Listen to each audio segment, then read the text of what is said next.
Bienvenue dans un nouvel épisode du dernier podcast. Aujourd'hui, je reçois un humoriste, un comédien, un auteur de talent que j'aime beaucoup. Le gars remplit des salles là actuellement, partout dans la France. Pour moi, c'est l'un des mecs les plus chauds actuellement sur scène. Ladies and gentlemen, faites un maximum de bruit pour Edgar Yves. Ça va, mon ref? Ça va et toi, gars? Ouais, comment ça va, Christian? Les gamins, ils veulent faire... non, je suis désolé, mais j'aimerais démarrer par les vraies informations. Faut que, pour ceux qui nous écoutent, moi, je t'ai toujours connu sous le blast de Dikosh. Et il y a 2-3 gens comme ça, en vrai, dans le game, Dikosh, Donnell Jacksman. Putain, ils ont des noms quand même solides, parce que moi, Edgar Yves, bon, après, ça se porte mieux à 30 ans, mais à 14 ans, j'avais quand même beaucoup de mal. Mais Dikosh, ouais, ça énervait. Et j'arrive, on fait le montage, ton pote dit, ouais, Christian, tu veux que je le mette tout ça? Je fais, comment ça, Christian? Comment ça, Christian? Can you repeat the question? Christian? Ah ouais, donc c'est pas Dikosh, c'est Christian. C'est Christian. Ouais, faut dire les vraies infos aux gens, putain. C'est marrant parce que... Ça vient d'où, Dikosh, alors? Ça vient de Lingala Koshi. C'est du Koshi, en fait. Tu sais ce que c'est qu'un Koshi à la base en français? Koshi, c'est la bosse que t'as derrière le crâne. Là. Ah ouais? Ouais. T'as vu Thierry Henry? Oui. Il a une forme de crâne particulière, on dirait un obus qui part vers l'arrière. C'est ça. Qui s'étend. Bah, c'est exactement ça que j'avais quand j'étais petit. Et mes oncles, mes tantes, ils aimaient trop me charrier pour ça. Et ils m'appelaient Dikoshi. Dikoshi en Lingala. Et c'est resté. Ah, et du coup, tu t'es dit en démarrant l'humour, je vais m'appeler Dikosh. Dikosh. Donc j'ai gardé ça. J'ai pris une chose stylé. Négatif, j'en ai fait quelque chose de stylé. Enfin, c'était pas négatif, mais c'était sympa, tu vois. Et... Stylé. Bon, ouais. Faut pas que ton public pense que je me la raconte, parce que en fait, j'ai des lunettes un peu fumées là. Non. Pour ceux qui ne voient pas, j'ai des lunettes un peu fumées. Je suis allé chez Moscott hier, c'est une marque de lunettes là. Tu choisis des verres, ils fument un peu. C'est pas des trucs de vue, hein, c'est juste pour le style. Franchement, ils fument un peu et tu peux les porter en intérieur. Franchement, ça passe crème, hein? Ça passe ou pas? Non, ça passe crème. Au moment, j'essaye de dépenser mon argent, je te cache pas. J'ai fait une belle tournée, je dis les vraies infos. C'est vrai, non? Elle se passe bien, ta tournée, là? Ah, c'est là. Cette année, j'ai touché du doigt ce dont je pense on a rêvé en démarrant ce métier. En tout cas, moi, quand j'ai démarré ce métier, la nuit, quand je me dormais, je faisais des rêves de grandes salles, gens qui criaient mon nom, qui étaient là, oui, vous voulez voir mon sexe, c'est ça? Je peux, oui, bien sûr, je peux vous proposer. Bon, après, il y avait la police et tout, ça se transformait un peu en cauchemar, le truc, mais en vrai, là, c'est cool parce que partout en France, je fais entre 1500 et 2000 personnes. Ah, c'est ouf. Partout. Là, on fait le Trianon, tu vois, 3 fois, c'est déjà complet depuis 2 mois, c'est 1100 places, le Trianon, donc on fait 3300 en 3 jours, 17, 18, 19. Il y a des personnalités, qui passent, Cédric Doumbé, Raphaël Tronchet, Cyril Diabaté, des Renois que je respecte de ouf en plus. Tu vois, ouais, ça commence à rassembler un truc. Je finis complètement le spectacle solide au Grand Rex. Je vais annoncer bientôt. Grand Rex, je vais annoncer bientôt le Grand Rex et tout. Donc, mec, je suis quand même content. J'ai pas fait l'Olympia, mais bon, j'ai essayé de leur demander des dispos, ils m'ont pas donné. Mais bon, c'est une salle de Bolloré, hein, donc après, je m'attendais pas non plus. Direct. Non, mais je m'attendais pas non plus. Direct. Je m'attendais pas non plus à être pris, tu vois. Mais je me suis dit, on sait jamais. Sans échauffement. Je me suis dit, on sait jamais. Tu vois ce que je veux dire? Peut-être je vais être pris par l'Olympia. Bon, ils ont pas commis l'erreur. Ils ont été vigilants. Parce que frérot, s'il m'avait accepté l'Olympia, frérot, je pense que j'aurais mis Edgar Yves solide et j'aurais mis PS sans rancune Vincent. Donc, pour mon public, ça aurait été tout simplement légendaire. En fait, les gens auraient dit, le mec est complètement baisé. C'est notre rôle de foutre la merde, tu vois. Grave. Mais ouais, l'année, elle est cool. Et les problèmes qui viennent avec, évidemment, je trouve. Je trouve que j'ai fait un bon mois en termes de remplissage et du coup j'ai fait un bon aussi en termes de problèmes. Je suis plus exposé, donc ma personnalité qui posait des problèmes au départ, celle qui me permet de réussir me ramène des problèmes aussi quoi. C'est mon caractère qui fait que je suis là où je suis et c'est aussi mon caractère qui fait que j'ai les problèmes que j'ai. Donc je pense qu'il faut faire avec les deux, tu vois. Faut faire avec les deux. Là t'as des problèmes donc aussi. Bon, franchement, c'est pas des énormes problèmes. J'ai parlé avec une meuf récemment qui me racontait que quand elle était gamine, il s'était fait kidnapper, il lui était arrivé des vraies dingueries. Et ça m'a permis de beaucoup relativiser le fait qu'un tel ait dit un truc sur toi. Je me suis dit, en fait, Edgar, c'est pas sûr que t'aies vraiment des problèmes. Et en plus, moi, je me suis bourgeoisé, mais parce que moi, j'ai vécu à la rue pendant 1 an. Quand j'ai dit à autre vieux que je voulais faire de l'humour, on m'a mis dehors avec 5 € sur mon compte. Il a fallu que je me gère. J'ai vécu des trucs vraiment durs. Et puis après, après, je pense que une fois que j'ai commencé à remporter 2-3 victoires, 2-3 KO au premier round, j'ai commencé à m'embourgeoiser un peu et j'ai perdu la notion de ce qui est vraiment grave ou pas. Donc en ce moment, quand on me dit j'ai des problèmes, je dis peut-être pas tant que ça finalement. Peut-être pas tant que ça. Parce que mes problèmes, c'est un tel... C'est des rumeurs. Mes problèmes, c'est des problèmes de rumeurs que je trouve assez... Je trouve ça assez difficile, mais après, l'être humain, il est comme ça. Nous, on vit dans un milieu où quand quelqu'un, il t'aime pas, je sais pas c'est comment dans les autres milieux, mais notre milieu, à nous, quand quelqu'un, il t'aime pas, le premier type d'attaque appliqué chez nous, je sais pas comment ça se passe ailleurs, c'est la calomnie. Ouais. C'est la première chose. C'est un mec qui va dire à un autre mec en terrasse, moi, je trouve qu'il est ci, je trouve qu'il est ça. Les plus coquins, ils vont carrément t'inventer une histoire. Les moins coquins, il y a différents stades de calomnie, il y a différents niveaux de diffamation. Il y en a qui vont au dernier niveau, ils en ont plus rien à foutre. Un soir, on était en forêt, il a mis un doigt dans... Il m'a obligé à observer la lune. T'es là, mais il n'a pas de doigt. Oui, bon, il l'a repoussé. Non, il y en a, ils sont très, très chauds parce que ton existence les renvoie à un échec direct. Oublie jamais que dans ce métier, quand tu es un humoriste qui réussit, et à un moment donné, tu es au milieu de 10 gars qui font pas ce que tu fais et qui aimeraient le faire. Et qui voudraient avoir ta place. Donc, c'est pas un problème en soi, mais c'est pas un problème s'ils sont capables de gérer cette information. Tu comprends? La manière dont eux, ils reçoivent ça émotionnellement et ils le gèrent déterminera si tu peux les fréquenter ou pas. Il y a des gens, frérot, ils peuvent pas tenir le choc, frérot. Il y a des mecs dont je croyais qu'ils étaient amis avec moi dans ce métier, mais genre, ça fait genre 10 piges qu'on se connaissait et tout. Et cette année, là où j'ai commencé à réussir fort, on a pris des routes différentes parce qu'ils ont commencé à faire des vraies dingueries derrière mon dos, mais des vraies dingueries. C'est que toi, t'es chez toi, t'es là, t'es en tournée, t'es là, comment ça va à Bordeaux? Tout le monde, Toulouse, j'ai rien entendu, ils sont là en soirée. Et regarde, va faire les malins avec ces stories, là. Putain de merde. Non, mais on s'est connus dès le début, il a changé, c'est un bail de merde. Et puis un jour, tu reviens de tourner, on te donne rendez-vous dans un bar, et puis c'est ton procès, et tu dis, mais ça vient d'où cette histoire et tout? Les gens, ils sont comme ça. C'est jamais de leur faute. C'est toujours de la faute des autres. Et ils finissent par en vouloir aux gens d'avoir quelque chose pour lequel ils sont même pas battus. Si encore, frérot, t'avais fait des efforts de malade. Tu vois ce que je veux dire? Si t'avais couru le 100 mètres de ouf, machin, on aurait dit, dommage, j'aurais pu être le prochain Usain Bolt, mais il s'est fait les ligaments croisés. Mais c'est rarement ça, l'histoire des gens qui échouent. C'est souvent des gens qui n'ont pas fait les efforts. Ils ont pas fait les efforts. C'est un boulot d'effort. Tu vois, t'étais au Paname avant moi, Panama Café, un comedy club. Moi, quand je suis arrivé, je jouais à 14h. Au bout du 3e jour, la régie a dit au propriétaire des lieux, lui, le mettre à 14h, c'est gênant pour tout le monde. Il a un niveau trop élevé. Personne ne comprend ce qu'il fout là. C'est marrant que tu parles de ça. Je te coupe parce que ça me rappelle la fois où moi je t'ai vu pour la première fois. Et je crois que c'était justement dans un comedy club et je me demande si c'était pas au Paname. C'est sûrement au Paname. Ouais, et quand je t'ai vu, la chose que je me suis dit, puis je me dis, putain, ce mec-là, il a pas le temps. Non.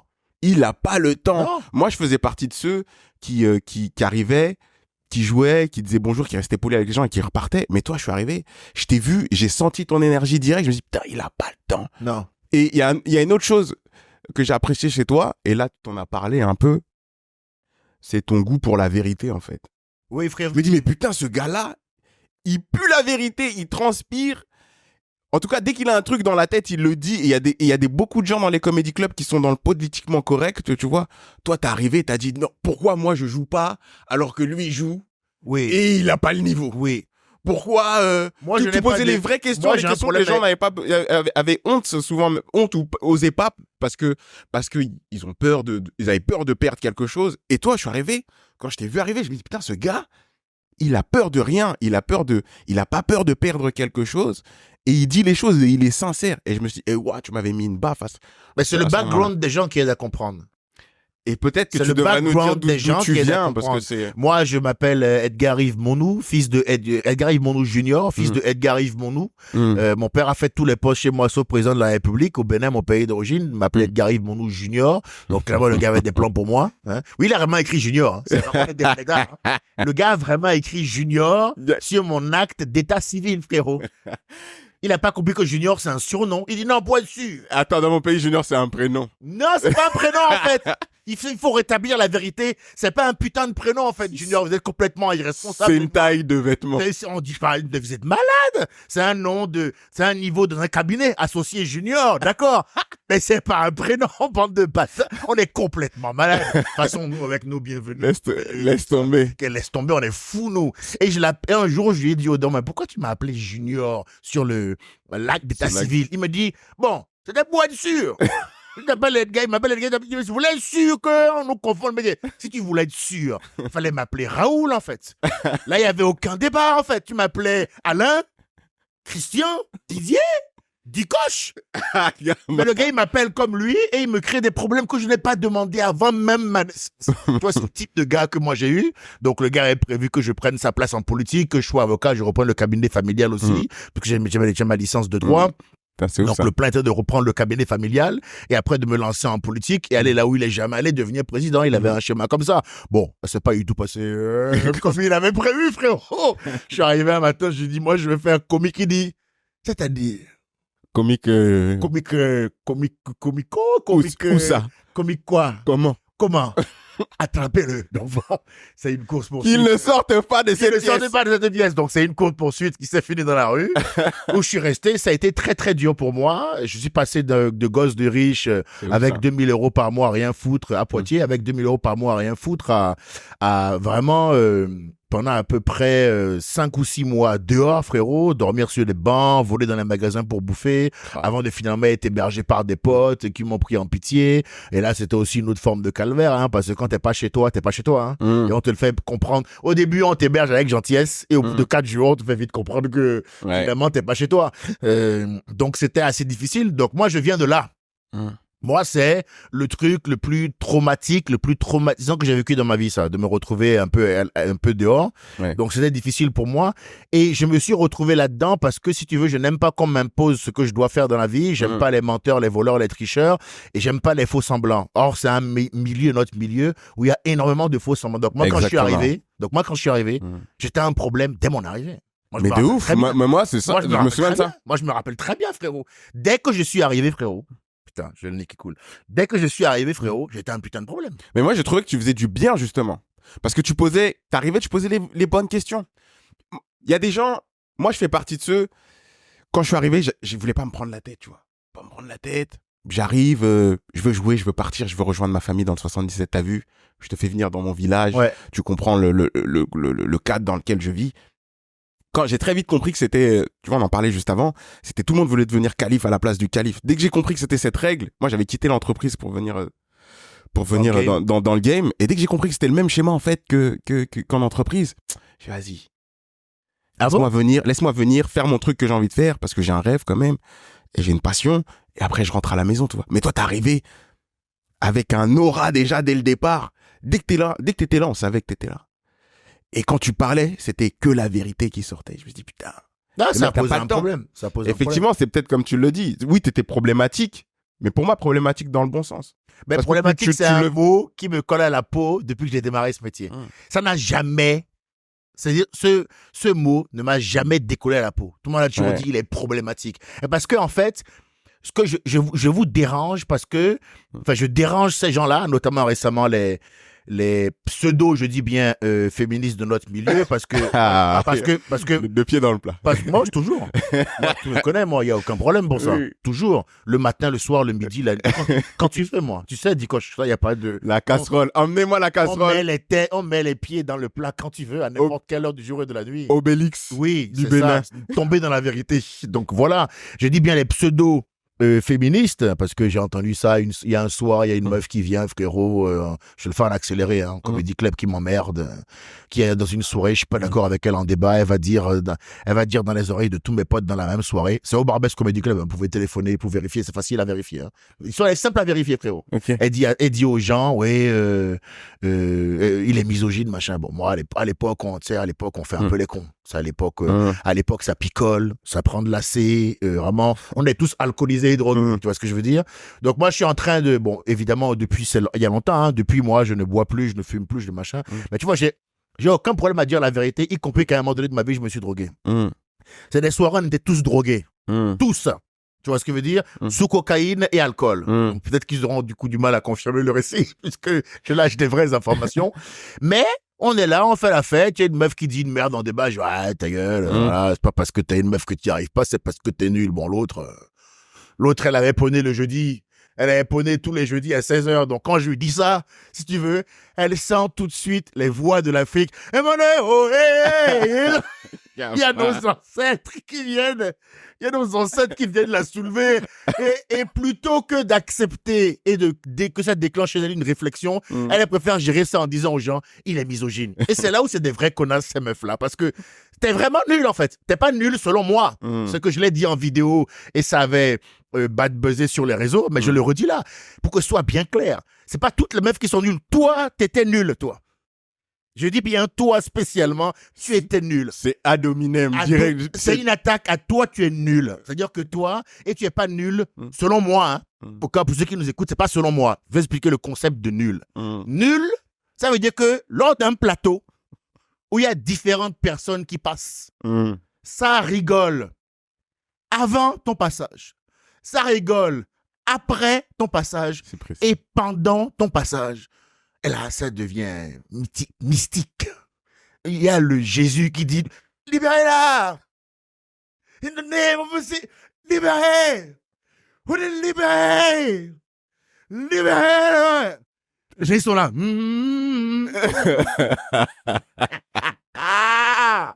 Le gamin, il a dit, ça chante le gospel. Ça chante le gospel.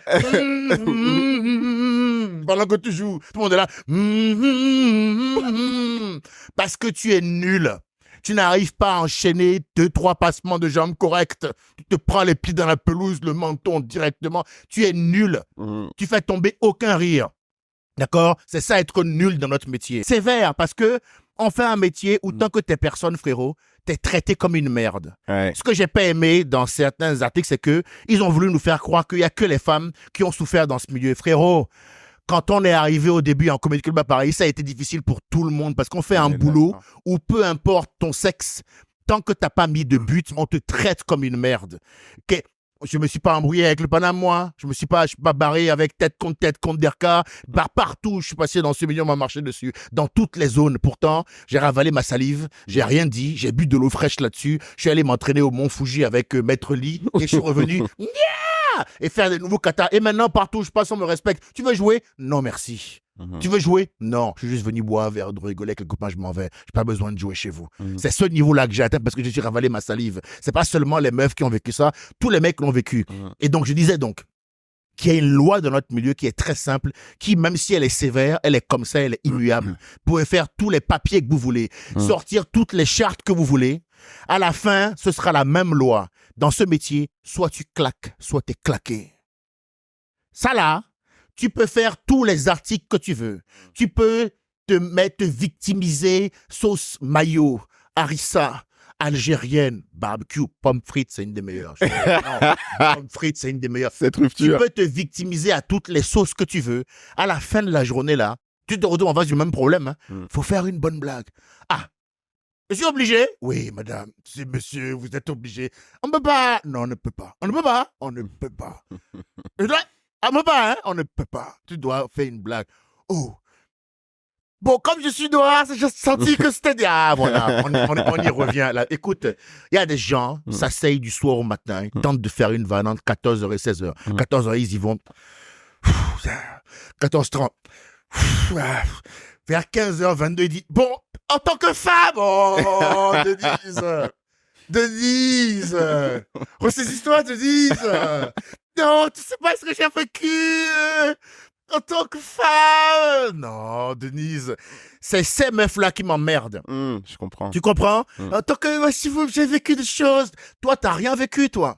Il y a des femmes qui souffrent vraiment. Je côtoie des femmes qui souffrent vraiment. Dans ma famille, frérot, il y a eu des viols, il y a eu des vrais dingueries, frérot. D'accord? Donc, quand je vois une meuf qui raconte de la merde, à qui il n'est rien arrivé, je lui dis, hé, toi, il t'est rien arrivé, toi. Toi, on devrait te mettre dans une pièce où on te fait visionner les témoignages de femmes qui ont vraiment vécu des trucs. Et après, on vient, on te dit, vas-y, répète maintenant. Répète maintenant que hier soir en soirée, t'as dit à un mec, je t'aime pas, il t'a répondu, va niquer ta grand-mère, et que du coup, tu considères qu'il t'a harcelé moralement. Vas-y, répète. Répète, on te met les témoignages, répète. Elles pourront pas le faire, tu comprends? On vit dans un monde où plus que jamais, Dikosh, il faudra avoir le courage de la nuance. Il faut avoir le courage de la nuance. Pourquoi on devrait considérer les choses comme étant absolues comme ça? Il faut nuancer. Il y a des femmes à qui il arrive des vraies dingueries, et celles-là, mec, je suis prêt à mourir pour les protéger. Mais je combats tout aussi violemment celles à qui il n'est rien arrivé, qui instrumentalisent un combat noble pour essayer de fixer le rêve ou de faire en sorte que le monde s'ajuste à elle. Il y en a qui disent, oui, le comédie, c'est pas une safe place. Ça a été une safe place pour qui, ma soeur? Tu connais une femme, toi, qu'on a accrochée à un croc de boucher parce que c'est une meuf, toi, en comédie club? J'en connais aucune. J'en connais aucune, frérot. On voit des articles. Oui, ils disent en loge, je vais enculer cette salle. Si toi, le fait d'être arrivé dans une loge où on dit je vais enculer une salle, ça a niqué ton rêve, honnêtement, il n'était pas solide. Je suis désolé de te le dire, mais c'est la vérité, ça, frérot. Ce qui compte, c'est le taf. Mec, qu'est-ce que moi, on m'a pas fait dans ce milieu, frérot? Et c'est les mêmes personnes là qui te disent qu'elles n'aiment pas la violence de ce milieu, qui emploient des méthodes on ne peut plus violentes. Cyberharcèlement. Elles viennent systématiquement à 15 contre 1. C'est jamais du 1 contre 1, frérot. Toujours 15 contre 1 parce que on est quand même un peu mieux. En équipe, c'est toujours ça. Mensonge, calomnie, ça les dérange pas. Si ce que tu veux vraiment, c'est la vérité, pourquoi tu mens pour faire un papier? Si ce que tu veux, c'est améliorer une cause ou la défendre ou ou faire valoir ton point de vue, pourquoi tu mens? Si vraiment ton camp, c'est la vérité, t'as pas besoin de mentir. Alors, dis la vérité, frérot. J'ai posté la vidéo, moi, il y a quelques temps, là, où je disais ce que je t'ai dit, là, qu'il y en a qui mentent et qu'il y en a qui disent de la merde. Il y a que les nuls qui sont venus commenter en dessous de ma vidéo. Qui sont venus dire, oui, d'où ce qu'on ressent? Oui, mais toi, on te connaît pas pour un seul de tes sketchs, toi.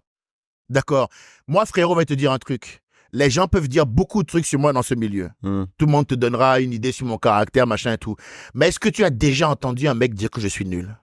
Ou une meuf? C'est déjà arrivé, ça? Non. Voilà. En tout cas, pas à mon oreille. Voilà. Ceux qui me connaissent, frérot, ils me connaissent pas parce que je me suis mis dans une position victimaire ou quoi que ce soit. Ils me connaissent parce que je prends la parole, je dis des trucs, j'essaye d'avoir un propos sensé. Ouais. J'ai le souci de mon prochain, j'ai un esprit noble, je tente d'améliorer les choses et je tente d'obliger les gens à la nuance, même quand ils la veulent pas. Le principe de soit tu dis ce qu'on veut que tu dises, quel que soit le sujet, soit t'as une merde là. Frérot, c'est pas possible de fonctionner comme ça. Il y a que les sites qui sont aussi absolus. T'es avec ou contre nous, ça veut dire quoi ça? Tu vois ce que je veux dire? On vit dans ce monde-là, les comédiens, ils sont vachement comme ça. C'est pour ça que c'est un milieu qui est insupportable. Parce que ils n'ont aucune forme de nuance. Comme c'est un métier où on bosse avec nos sentiments, il y en a qui ont du mal à débaucher. Il y en a qui sont dans l'affect de A à Z.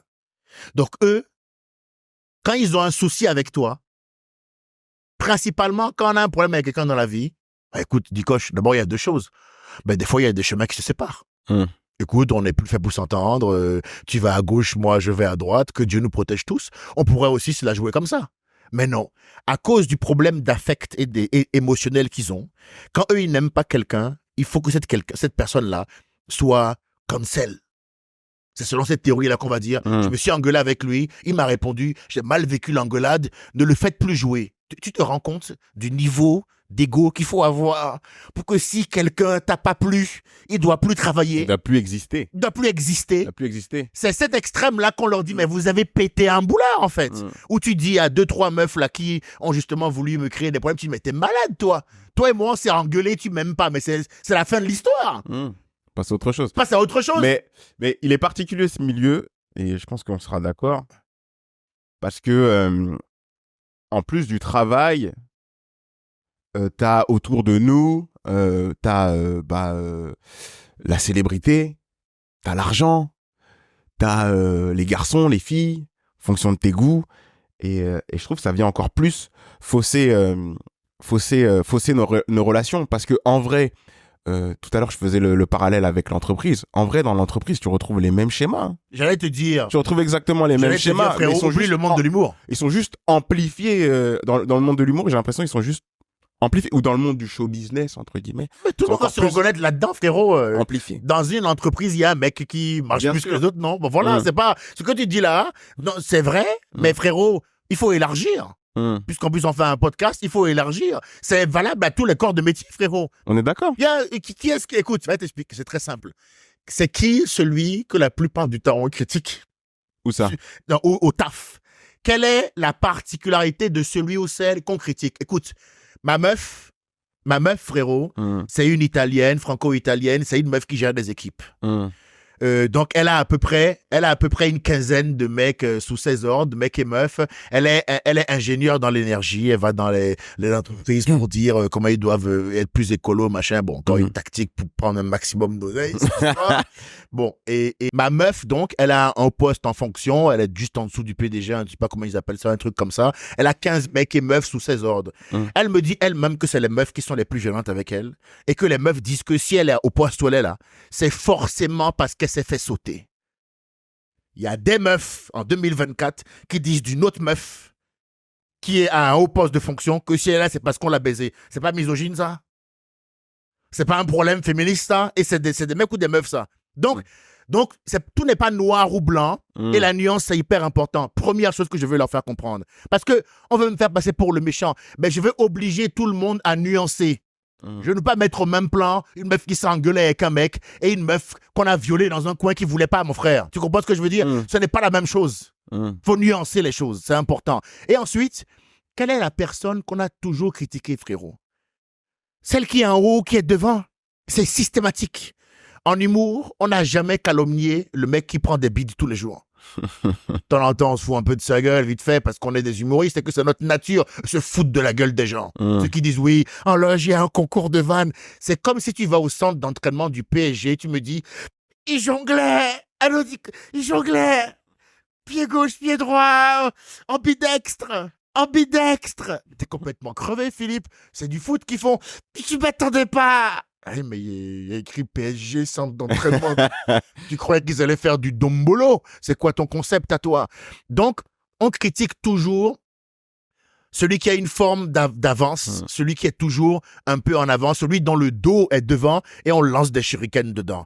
Donc, quand on vous critique, moi, les problèmes que j'ai là, cette année, c'est bon, c'est aussi parce que j'ai atteint un nouveau stade. C'est ce que j'allais dire. J'aurais pas eu ces problèmes-là autrement, frérot. Tu comprends? Il y a des meufs, frérot, que je connais même pas, qui sont arrivées en dessous de ma vidéo, qui se sont mis à comment. Je ne les connais même pas. Il y a des meufs, frérot, je dis là, mais alors toi, quel déchaînement de haine. Je ne t'ai jamais vu de ma vie. Mais tu viens faire quoi, là? Tu viens créer une ambiance, tu viens créer un buzz, tu viens gratter quelque chose. Les commentaires, après, c'est un monde parallèle. Hein. Non, vraiment... les commentaires de gens qu'on ne connaît pas, oui, ça, on est formé pour. OK? On sait que Internet est violent. Tu as des gens précis. On sait qu'il y a un mec qui peut se lever un matin, il t'aime pas, il fait j'ai retrouvé ta mère, je vais te faire un petit frère. Et là-dessus, il se fait un pastis. On sait que Internet, c'est comme ça. Pour lui, c'est normal ce qu'il vient de te poser là, comme ça. Il vient, il chie sur ton front et puis il part. Et il repart. C'est la vie, ça. J'aimerais bien croiser une personne comme ça dans la vraie vie. Dans la vraie vie, alors, on veut pas trop? Parce que je peux te dire que, il dit, Mike Tyson, Internet vous a trop habitué à manquer de respect aux gens. Je sens qu'on vous casse la gueule pour ça. Grave. Je pense qu'il y a beaucoup de gens, si quand ils mettaient leurs commentaires là, je t'aime pas, on va retrouver ta mère, on va te faire un petit frère. Si quand ils mettent ça là, à la fin, quand ils appuient sur envoyer, on leur dit, il est en bas. En bas, c'est-à-dire, ben il est en bas là, sous le rez-de-chaussée, il faut... Ah, t'as dit Riner? De champion, oui, il faut aller le voir. Et là, quand tu descends même... Mets ton kimono. Hein? Parce qu'avant, tu as écrit, ouais, judoka de merde, je te prends quand je veux. Il est en bas. Mais il est en bas, c'est de manière physique. Oui, on l'a déposé là en BMW, il faut descendre. Le gospel. Oh, champion! Comment ça, champion? Tu vois ce que je veux dire? Les gens, ils sont dans la haine. Je comprends cette haine-là. Tu vois, moi, j'ai vu ceux qui sont venus commenter sous de ma vidéo. Je comprends cette haine-là.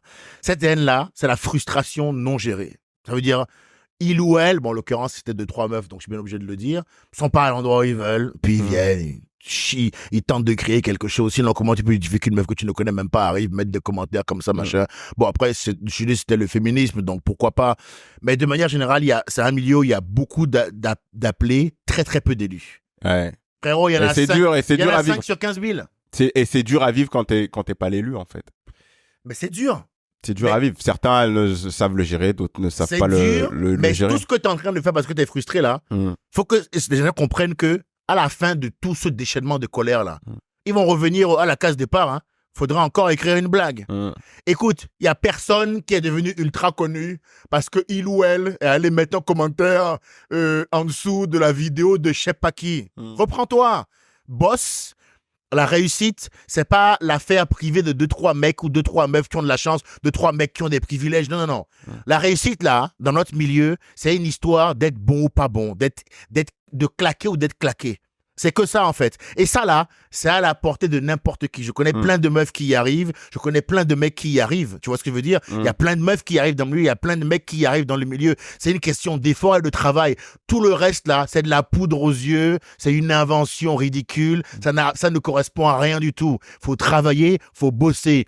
Si jamais quelqu'un fait un truc qui rentre sous le coup de la loi, ben, on sera les premiers à défoncer la personne en question. Tout le reste, là, c'est une histoire de boulot, hein. Finalement, quand tu me parles, je me dis, Edgar Yves, t'aurais fait un bon politicien finalement. Est-ce que ton père n'avait pas raison? Mais avec ton amour pour la vérité, c'est sûr, si t'avais fait politicien en Afrique, on t'aurait flingué. Frère, il m'aurait tué. Tu aurais flingué. Lumumba Sankara. Oui, Gary, il m'aurait tué en 2 jours. Par contre, ce qui est ironique, et je te l'accorde, c'est ouf. C'est que mon père me bannit parce que je refuse de me plier à ses injonctions, à savoir rentrer en politique, être avocat. Et alors qu'il m'a évidemment élevé pour être dans l'élite, donc on m'a appris, on m'a élevé à la dure, je devais lire des bouquins, faire des rapports, Madame de Bovary, Stendhal, le rouge et le noir, l'être et le néant. T'as une culture de ouf maintenant du coup. Et oui, ça se sent, et ça se sent dans ton humour, je pense. Et c'est pour ça que les gens t'aiment en fait. Les gens t'aiment et ils sentent. Parce qu'au-delà de la bêtise ou les fous du roi qu'on peut être, quand il y a de l'intelligence en plus derrière, t'as un autre niveau en fait. Bah, c'est un autre niveau. De toute manière, tous les humoristes qui embrassent la dimension socio-politique de ce métier, c'est-à-dire justement fou du roi, ça veut dire gros, prêt à tout pour faire triompher la vérité. C'est ça que je kiffe. De manière drôle, mais prêt à tout. Ça veut dire...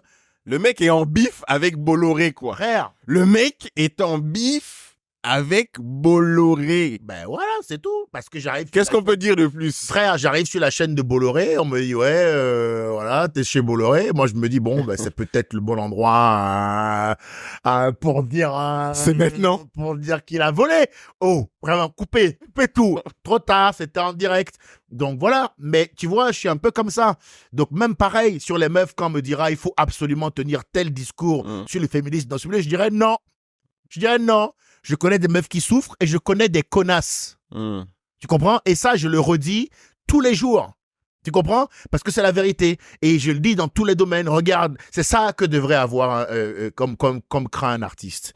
Le problème dans ce métier, c'est que beaucoup de gens, et même pas dans ce métier de manière générale, il y a beaucoup de gens, frérot, qui dans la vie, ils se battent pour avoir des choses, mais ils comptent sur d'autres choses, d'autres personnes, d'autres entités pour les aider à parvenir à l'endroit où ils veulent aller. Je donne un exemple tout con. Il y a des humoristes, frérot, qui te diront exactement ce qu'ils doivent dire pour être sur France Inter.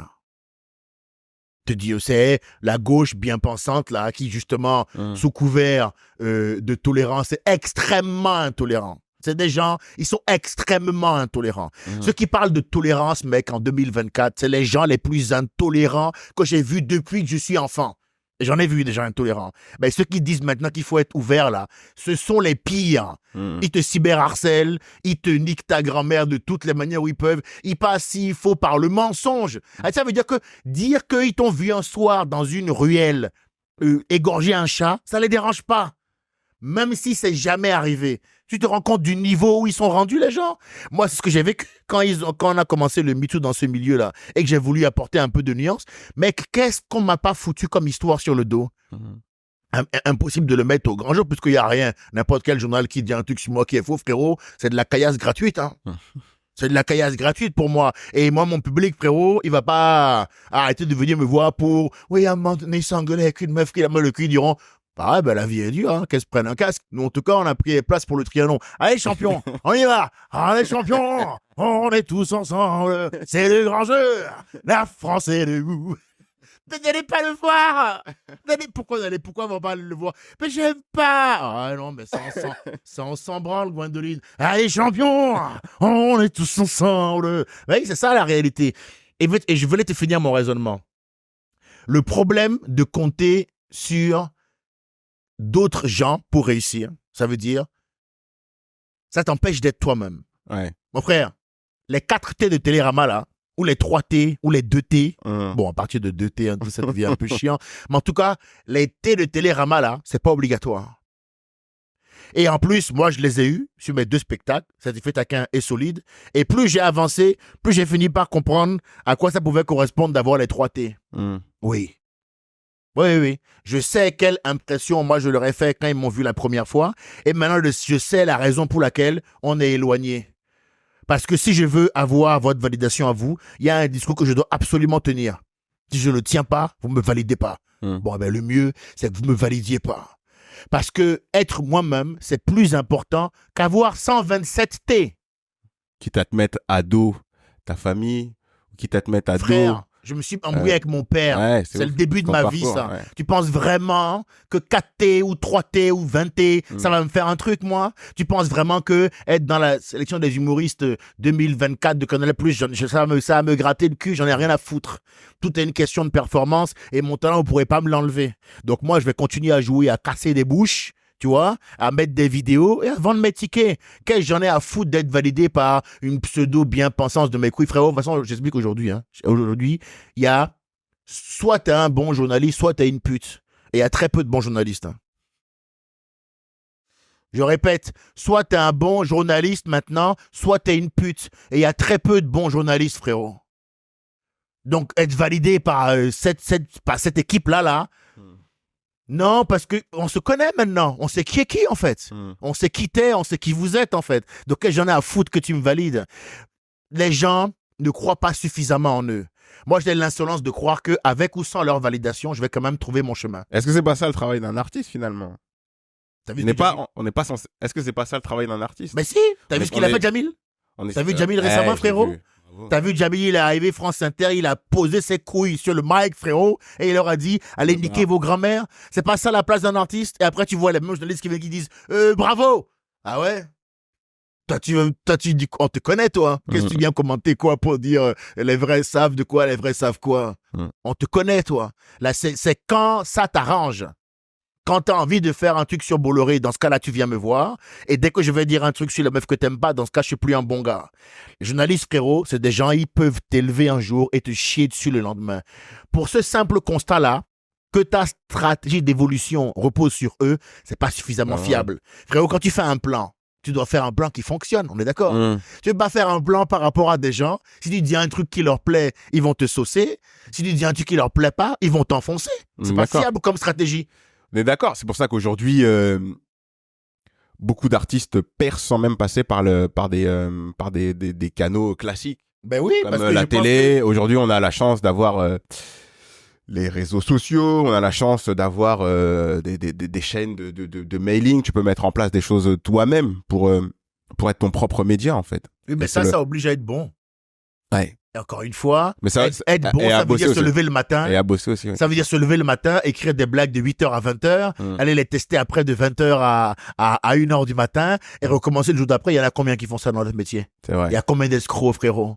Je te dis, il y en a, ils écrivent, ils disent non, franchement, c'est mieux si c'est parce que je suis noir et que j'en suis là, ou parce que je suis arabe, ou parce que je suis une femme. C'est honteux, en fait, de faire ça. Parce que le noir qui fait ça, il faut le dire, frérot, il y a des renois qui sont encore en esclavage dans la planète. Il y a des coins du monde où il y a encore l'esclavage. Donc, ton ressenti de merde, là, faut que tu le ranges quelque part. Faut dire à une meuf, il y a des meufs qui meurent sous les coups de leur mari tous les 3 jours. Quand tu dis que un mec avec qui tu t'es engueulé a été violent, tu parles de quelle forme de violence?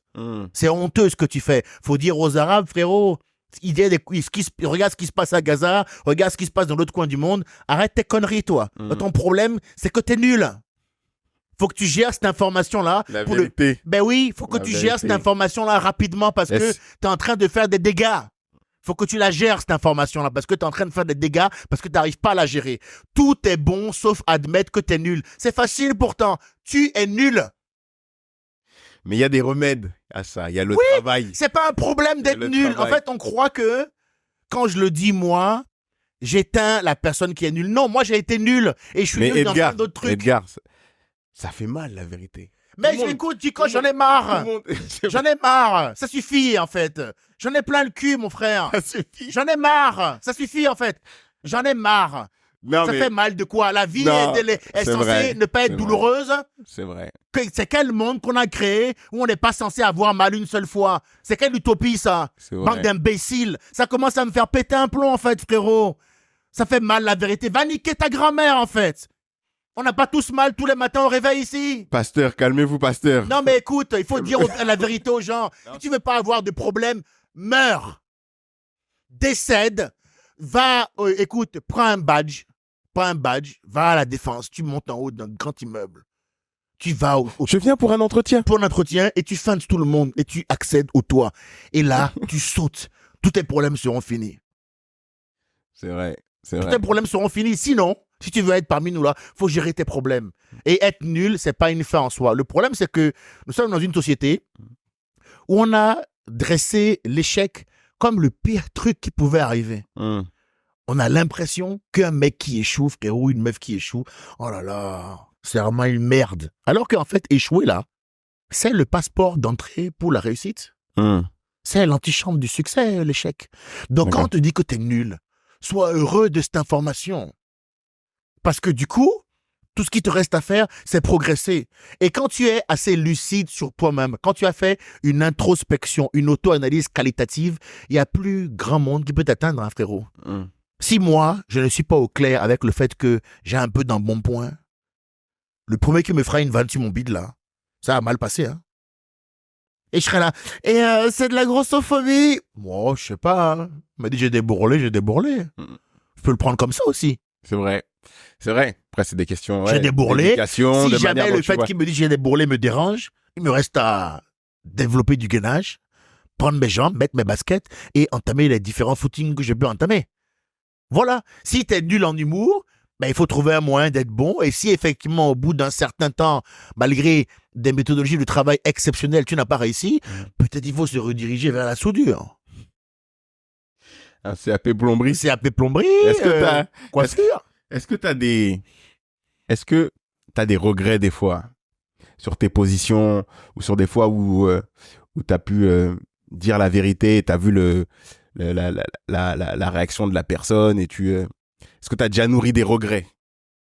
Moi, je sais, par exemple, j'ai pas de mal. Moi, je suis un peu de ton côté dans le sens où j'aime bien, surtout avec les gens que j'aime, pas perdre de temps et dire la vérité, aller à l'essentiel. Parce que passer par des chemins ou ne pas dire la vérité, c'est pas aider la personne. Mais même moi, j'ai des problèmes avec ça dans mon entourage parce que je me rends compte que les gens savent pas gérer, en fait. Mais c'est pas grave. Moi, je sais gérer parce que mon père aussi, c'est un daron quinf. Il a été dur avec moi. Il a toujours dur, mais pas dur dans le sens tu sais, le daron cliché qui va te mettre des gifs tout le temps. La vie, c'est dur. La vie, c'est dur. Tu peux pas compter sur les gens. Fais-toi d'abord confiance à toi. Compte sur toi-même et sois fort. Tu sais, ce genre d'éducation. Et donc, aujourd'hui, moi, j'ai pas de problème à gérer la vérité. Mais je vois qu'il y a des personnes qui ont pas ce même bagage. Et des fois, je me remets moi-même en question. Je me dis, mais est-ce que leur dire la vérité de manière frontale comme ça rentre dans leur cerveau? Tu sais, des fois, j'ai l'impression de leur dire quelque chose pour les aider. Je leur dis la vérité. C'est censé les aider. Mais comme ils sont pas prêts à recevoir la vérité, eh ben, ils se braquent. Et puis finalement, ils t'écoutent pas, en fait. Donc, en gros, des fois, j'ai ce débat en ce moment. Est-ce que ça vaut la peine des fois d'être aussi frontal en fait avec certaines personnes. Je vais essayer de t'apporter un élément de réponse puisque moi je me fais la même réflexion. Il y a une forme de solitude qui vient avec ce type de caractère parce que du coup c'est pas tout le monde qui peut traîner avec toi. Il y en a, traîner avec toi c'est un problème en soi parce que ça les renvoie en permanence à leur propre insuffisance. Mais en permanence. Et donc forcément, comme on est humain, il y a un soir frérot, t'es un peu plus seul que les autres. Où t'es avec une petite musique. You are the sunshine of my life. Ça, c'est un petit son que j'aime bien. D'un wok asiatique, ça. Voilà. Tu es face à la mer et tu te dis, putain, est-ce que peut-être je devrais pas faire un peu des concessions vis-à-vis de moi-même? Ça veut dire baisser les curseurs que je me suis fixés moi-même pour être intégré à ce groupe de gens-là. Frérot, il n'y a aucun moment où c'est un bon calcul, ça. Parce que à la fin, ce que ça va te demander d'être validé par ces gens-là, d'être un peu moins seul, c'est d'être autre chose que ce que tu es toi. Non, pas forcément demander une validation des autres ou obtenir une validation des autres. Ah bon? Mais moi, j'ai un peu ce sentiment que des fois, j'ai envie d'aider les gens par la vérité. Et je vois qu'ils sont pas prêts à recevoir la vérité. Mais tant pis, un ami te dit pas ce que tu veux entendre. Un ami te dit ce que tu as besoin d'entendre. Donc, je suis d'accord. Si à un moment donné, à force de lui dire la vérité, il te voit comme un ennemi ou le problème. C'est que c'est pas un. Non, mais ami. accepte. Accepte l'information, en fait. Encore une fois, faut pas se prendre pour ce qu'on n'est pas. Moi, j'ai pas une image de moi comme étant un être absolu. Quand on me rejette, j'accepte. Quand on choisit quelqu'un ou quelque chose d'autre que moi, je fais avec. Quand on m'aime pas, j'enchaîne. C'est pas tous les gens que tu aimes qui resteront toute ta vie. C'est pas tous ceux à qui tu fais confiance qui seront loyaux. La vie, elle est comme ça. Faut s'acheter un putain de casque. En fait, ce que je n'arrive pas à comprendre, c'est que aujourd'hui, j'ai l'impression bien plus qu'à d'autres époques, on a un rapport à la dureté, aux choses de la vie, là, qui sont, mais c'est fou comme maintenant, il n'y a que des mentalités de l'outre. Les gens ont un mental de l'outre, frérot. Au premier bobo, parce qu'on a passé notre temps à dire aux gens, exprime-toi. Dis-nous ce que tu ressens. C'est important. Le confort aussi, le confort. Alors qu'on s'en branle complet, en fait. On ne vit plus de choses suffisamment difficiles. Mon frère, sinon, comment tu peux être dans notre milieu, une meuf s'engueule avec un mec qui te dit, on s'est engueulé en soirée. Rien, hein, ils se sont pris le crâne. Ah oui, du coup, derrière, j'ai pris de l'anxiolytique. T'as pris de l'anxiolytique parce que il y a un gars qui t'a dit, va te faire foutre, toi. Est-ce qu'on peut tous ensemble s'asseoir et évaluer le niveau d'encaissement de cette putain de personne? Parce que des mecs ont dit en loge, je vais enculer cette salle, toi, ça a brisé ta journée. Est-ce qu'on peut tous s'asseoir ensemble pour évaluer ton niveau d'endurance, toi? C'est celui même les moineaux te tapent, toi, c'est sûr. Tu es nul, même mental de l'autre, encore une fois. Gros, moi, je suis un homme de décision. Je suis absolu là-dessus. Et ça me dérange pas d'être seul. J'en ai rien à foutre de pas être validé par des gens que je ne respecte pas. Je ne cherche pas le respect de quelqu'un que je ne respecte pas. Ce que je te dis là, frérot, c'est hyper important. Il y a des gens, ils cherchent le respect de gens que fondamentalement, ils ne respectent pas. Tu sais pourquoi? Parce qu'ils pensent que avoir le respect de ces gens-là, ça va leur permettre d'arriver quelque part. Donc eux, depuis le départ, ils font des comptes d'apothicaire. Moi, non. Moi, le seul type de relation qu'on peut avoir ensemble, Dikosh, toi et moi, c'est une relation équilibrée. Je n'attends rien de toi. Tu ne dois rien attendre de moi. C'est le meilleur moyen de créer une vraie relation. Tous ceux que j'ai eu des problèmes à un moment donné, c'est des gens qui... soit ils attendaient un truc de moi, soit ils avaient un problème avec la vérité. C'est toujours ça. Il n'y aura jamais d'histoire de « il a capturé ma grand-mère ». Il lui a introduit du chorizo dans les oreilles et face à la lune, il n'y a pas de chorizo garou là, face à la lune, ça n'existe pas. Il n'y a pas d'histoire comme ça. Il faut être à l'aise avec ça, frérot. Il faut être à l'aise avec ça. C'est pas grave, tu dis la vérité. Et ben si à la fin, il reste que 4 gars, les 4 gars là, Dikosh, ce seront des vrais, hein? Ouais. Les 4 gars, frérot, ce seront des vrais de vrais. Donc, il faut être absolument à l'aise avec ça. Et on n'est pas censé être ami avec tout le monde, une fois pour toutes. Quand une amitié s'arrête, pas parce que le mec est un connard, ils ont du mal avec ça, les gens. Moi, maintenant, je dis même plus les circonstances. Moi, je dis, nos chemins se sont séparés. Il vit sa vie, je vis la mienne et basta. Je cherche pas à prouver au monde entier que t'es une merde. Ça veut dire que toi, t'as un ego où tu crois que t'es Queen Bee. Et même Beyoncé, on l'a trompé, frérot. Donc, a priori, faut vraiment se détendre, hein. Ouais. Personne n'est absolu, frérot. La vérité. Personne n'est absolu. Et la vérité, par contre, c'est la seule chose qui est absolue dans ma vie. C'est la seule chose qui est absolue. Je ne jouerai pas votre jeu à la con. Dans aucun domaine que ce soit. Je suis capable de dire à Bolloré ce qu'il a fait en Afrique sur une chaîne de Bolloré. Je peux aussi dire à des meufs dans nos milieux, toi, tu n'as rien vécu. Toi, il t'est rien arrivé, toi. Toi, tu instrumentalises un combat noble pour faire de la merde. Et comment vous allez le prendre là, comment vous allez commenter sur Internet ou pas, je n'en ai strictement rien à foutre. D'ailleurs, la raison pour laquelle ma vidéo a plus buzzé que bad buzzé est que il y a plus de gens comme moi que de gens comme eux. J'ai reçu des tonnes de messages. Ils n'ont pas osé l'assumer publiquement, les gens, parce que, sujet un peu sensible, tu comprends? Si je fais pareil, si tu fais un extrait où on parle de Israël et Palestine, il y aura peu de commentaires de gens du game dessus, hein. Pourtant, Netanyahou, c'est une ordure. Mais il y aura peu de gens. Écoute, la question, elle est très simple, Dikosh. Et il faut que tout le monde se la pose. Comment on s'est démerdé pour créer un monde où dire la vérité est un acte révolutionnaire? Vous êtes devenus fous, quoi. C'est incroyable. On est arrivé à un niveau, frérot, où si tu dis que ce mur-là, il est vert. Ambo. Il est complètement malade. Alors, je suis pas malade. Il n'a pas de couleur. Il est bleu. Ah, non, regarde bien le mur. C'est vert. Vous vous rendez compte? Tu vas violer.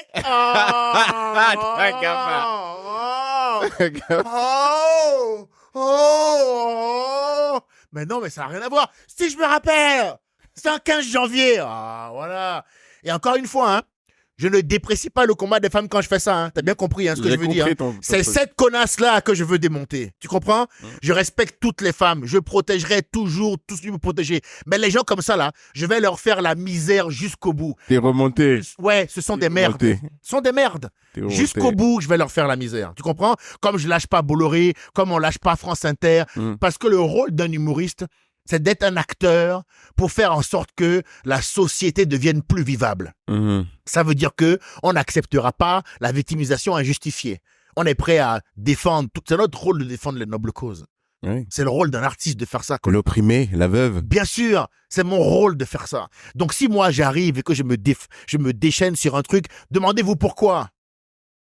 Vous m'avez tous connu, c'est pas mon combat contre Bolloré qui m'a fait percer, frérot. C'est pas ça? Bon, ben alors, je suis devenu un fils de pute entre-temps? Ben non, juste, il y a des trucs qui sont pas normaux et je le dis. Je te répète une chose importante. On a créé un monde où dire la vérité, c'est compliqué. Mais comment? Est-ce que ce que je te dis là, c'est vrai ou c'est faux? C'est absolument vrai. Merci. Ça te dérange pas? Tu trouves pas ça fou, frérot? Ah si, tu as 2 enfants, tu m'as dit, n'est-ce pas? 2 beaux garçons. D'accord. Tu n'es pas inquiet du monde dans lequel ils vont évoluer? Tu vas leur transmettre quoi? Tu vas leur dire, fiston, quand ça devient un peu trop chaud, fais des concessions? Faut leur transmettre des valeurs. Faut leur transmettre le goût pour la vérité, pour l'honnêteté. Voilà. Pour les choses simples, il faut leur imposer des valeurs. Moi, c'est comme ça que je vois la chose. Et faut pas oublier aussi d'où tu viens, faut pas oublier tes origines. Je pense que si tu imposes un cadre éducatif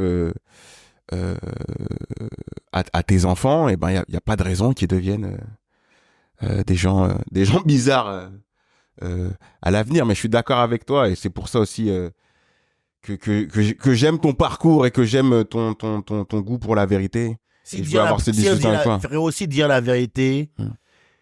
En fait, si t'es pas capable dans la vie de subir les conséquences d'un refus ou d'une opposition, tu pourras jamais être toi-même. Elles sont simples, les choses. Si à chaque fois que tu vas quelque part, tu dois convenir et correspondre, à quel moment t'es toi-même? Je suis d'accord. Voilà, c'est tout. Donc, les problèmes que j'ai eu, moi, le mot qui me colle depuis le début, vous le connaissez, c'est problématique. Mais il est problématique, pourquoi? Il n'y a aucune histoire il a pris un couteau, il a planté quelqu'un. Il n'y a aucune histoire dingue sur moi. Il n'y en a aucune. Tu comprends? Il n'y en a pas une seule. Mettez en commentaire. C'est parce que tu fais mal aux gens avec la vérité. Voilà. La vérité transperce. Voilà. Et donc, c'est ça qui fait mal. Je vais m'aller plus loin, Dikosh. Depuis le temps que je fais chier, là. S'il y avait un vrai bail sur moi, tu penses pas qu'ils auraient déjà défilé sur le champ de Mars? On le tient, on l'a attrapé, on le tient. Mais non, ils n'ont rien, frérot. J'ai vu ce sketch et c'était encore drôle. Tu peux pas le tuer. Bah non, c'est pas légal. Tu m'en fous. Tuez-le. De toute façon, il y a les tribunaux pour régler vos comptes s'il y a quelque chose. Mais... Merci. Et qu'est-ce que je voulais dire? Edgar Yves, est-ce que tu prends, on va terminer sur ce sujet, est-ce que tu prends le temps de vivre? Est-ce que plus maintenant, en dehors des scènes, c'est un vrai débat qu'on a commencé à avoir tout à l'heure. Moi, t'as vu, je t'ai invité ici, j'aime bien faire venir mes potes humoristes et les gens que j'aime bien ici dans mon 77, parce que c'est un choix de vie, tu vois. Moi, ça me permet à chaque fois pas me dire me ressourcer, mais en tout cas de faire qu'il y ait une distinction entre ma vie professionnelle et ma vie de famille. Est-ce que toi, dans ce rush, dans la gloire que tu peux connaître aujourd'hui, j'ai beaucoup ce débat en ce moment avec des comédiens qui pètent en fait. Est-ce que tu as le temps de vivre en fait? Est-ce que t'es pas dépassé par les événements? Parce qu'on cherche tous ce moment où on va péter, tu vois. Et après, on arrive au top et peut-être que jusqu'à on prend maintenant, plus le temps non. de vivre. Le problème, c'est que dans la période où on est dans la conquête, dans la quête de ce qu'on veut, on sacrifie absolument tout. Il y a des potes que je connais depuis 20 ans, à qui je ne reparlais plus, parce que j'étais tous les jours en comédie club. À la fin des comédie clubs, je picolais avec les gens du comédie club. Et comme on passait du temps, et qu'on avait une passion commune et qu'on passait du temps au même endroit, picolant, on a fini par croire qu'on était amis. Et ils te disaient en soirée, en bourré, ouais, pour toi, je pourrais perdre un rein, t'inquiète.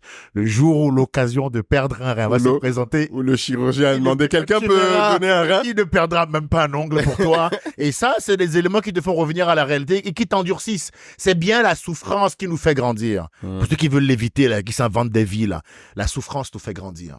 Donc moi, ça m'a aidé à comprendre beaucoup de choses. Cette année, mec, elle a été extrêmement dure parce que autant elle a été très bonne sur le plan professionnel, autant sur le plan privé, ça a été très dur. Je n'ai plus aucun ami dans le milieu de l'humour. Parce que je considère qu'ils sont complètement fous. C'est particulier. J'en ai plus aucun.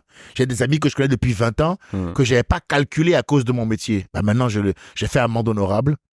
Je leur reparle. Ah, c'est comment? Ça va avec ton fils? Peut passer, on fait un barbecue, on discute. Ah, comment tu vas, toi? Alors, t'as une copine à l'école, t'es amoureuse. Je vis des choses simples maintenant et je reviens à ça. Mec, cette année, mec, à cause des problèmes, de la calomnie, du mensonge, j'ai commencé à faire des vraies crises d'angoisse.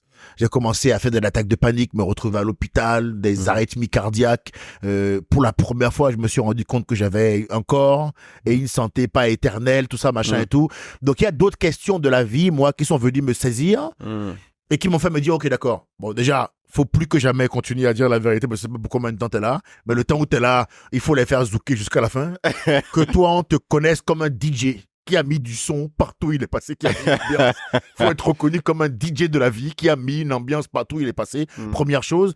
Et maintenant, ouais. Regarde, je viens te voir dans le 7-7 parce que je me dis, ça va me faire voir autre chose. Je vais venir, j'aime bien Dikosh. On s'est toujours un peu senti de loin, mais de loin, moi, j'étais toujours bien apprécié. Donc, je me dis, tiens, tu sais quoi, je vais aller le voir. Ça va me changer un peu de faire autre chose. Je suis avec une femme qui n'a rien à voir avec le milieu de l'humour, sortie avec beaucoup de comédiennes. Là, je fais beaucoup de tonnes de raisons. On n'est pas normaux, en fait, les comédiens. Ouais, on n'est pas normaux. Je sais même pas si on est fait pour être ensemble. Ouais. Tu vois ce que je veux dire?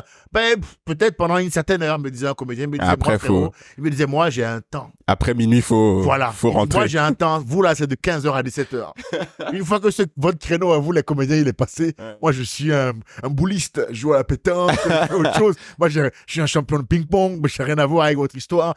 Et je pense que l'équilibre dans ce milieu, c'est pour ça que tu as ouvert sur un truc intéressant. Je pense que l'équilibre dans ce milieu passe beaucoup par l'équilibre que tu as en dehors. Plus que jamais, frérot. Ça passe pas l'équilibre que tu as en dehors.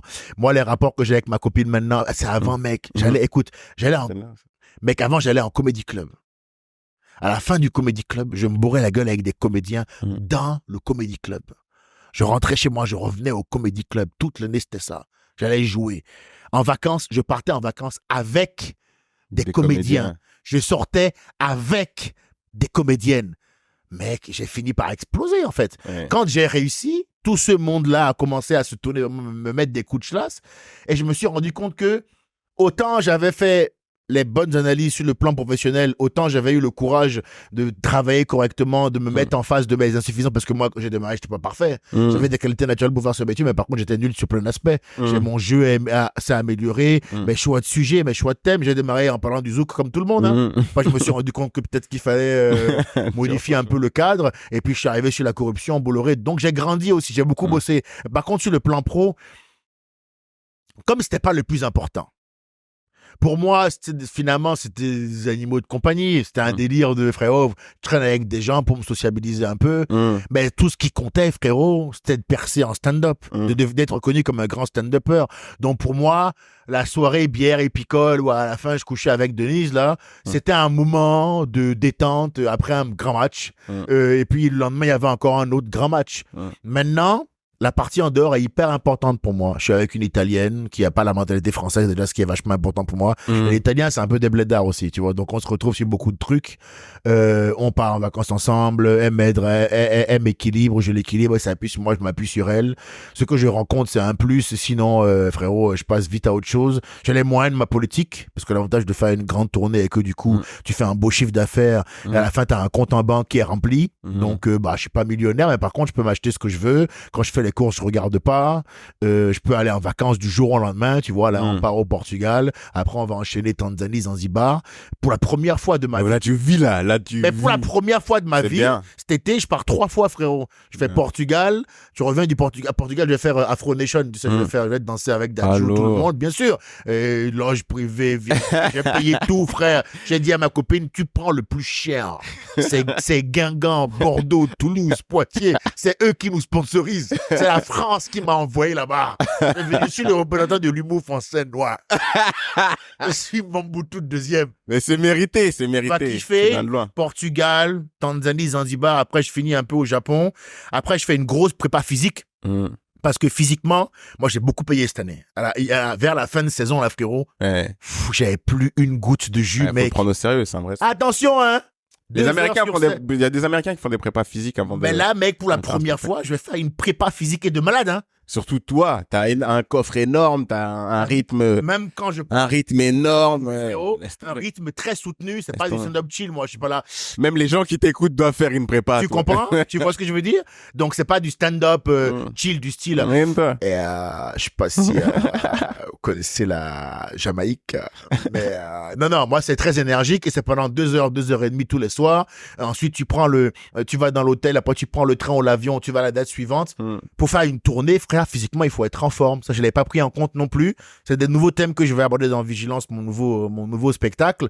Et ça, effectivement, j'ai manqué de vigilance là-dessus. J'ai beaucoup manqué de vigilance là-dessus parce que je me rends compte que l'hygiène de vie que tu as en dehors t'aide à tenir la distance. C'est ça aussi.